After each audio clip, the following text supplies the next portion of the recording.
కార్యక్రమాన్ని మరింత వినూత్నంగా మరీ కొంత ఎక్స్పెక్టేషన్స్ కి, సో జనరేషన్స్ కి తగ్గట్టు, సొసైటీలో ఉన్నటువంటి మార్పులకు తగ్గట్టు ఈ ప్రోగ్రామ్ అన్నింటినీ కూడా చాకౌట్ చేయడం జరిగింది.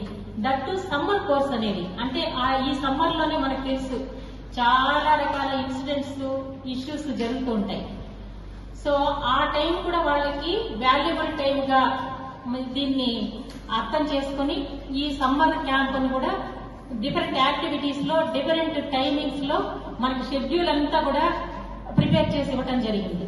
సో దాని మీద ఎస్పెషలీ ఈ వర్క్ షాప్స్ అనేది మూడు జిల్లాలకు సంబంధించి ఒక్కొక్క దగ్గర జోనల్ లెవెల్లో ఈ కార్యక్రమాన్ని నిర్వహించడం జరుగుతోంది.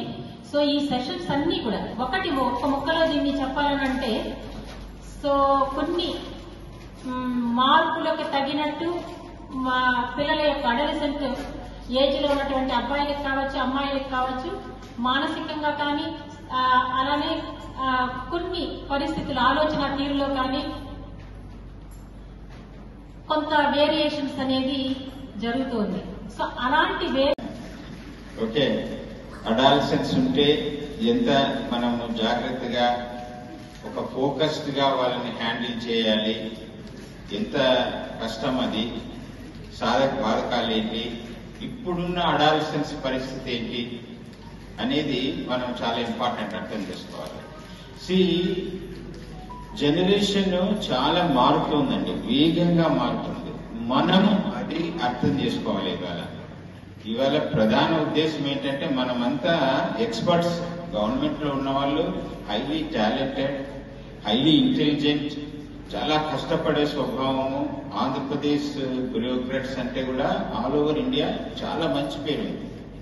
కాకపోతే కొన్ని సబ్జెక్ట్స్ లో మనం అనుకున్న దానికంటే కూడా వేగంగా మార్పులు వస్తున్నాయి మన చుట్టూ. దాన్ని మనం సరిగ్గా సమగ్రంగా అర్థం చేసుకోలేకపోతే మనం డిజైన్ చేసుకున్న ప్రోగ్రామ్స్, మనం ఇంప్లిమెంట్ చేసే ప్రోగ్రామ్స్ లో పార్షియల్ రిజల్ట్స్ వస్తాయి కానీ సంపూర్ణమైన రిజల్ట్స్ మనము ఇవాళ కొంచెం ప్రయత్నం చేస్తున్నాం. ఆ అండర్స్టాండింగ్ తో నూతన పద్ధతులతో మనం పిల్లల దగ్గరికి ఎలా వెళ్ళాలి అనేది ఈవేళ అడాలసెన్స్ గత 20 ఏళ్ల క్రితం, గత 15 ఏళ్ల క్రితం, గత 10 ఏళ్ల క్రితం ఉన్న పరిస్థితి కాదు ఇవాళ అడాలసెన్స్ పరిస్థితి. నిజం చెప్పాలంటే చాలా మార్పైంది గ్రౌండ్ లెవెల్ రియాలిటీస్ అన్ని కూడా.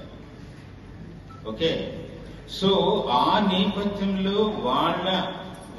వాళ్ళు ఎదుర్కొంటున్న సమస్యలు ఏంటి, వాళ్ళ ముందున్న జీవన విధానాలు ఏంటి అనేది కూడా మనం కరెక్ట్ గా అర్థం చేసుకోగలిగితే దెన్ మనం కొంత వాళ్ళకి హెల్ప్ చేసిన వాళ్ళు అవుతాం. కానీ లేదంటే మన పాయింట్ ఆఫ్ వ్యూలో నుంచే మనం ప్రోగ్రామ్స్ డిజైన్ చేసుకొని మనం ముందుకు వెళ్తాం, దానివల్ల పార్షియల్ రిజల్ట్స్ వస్తాయి.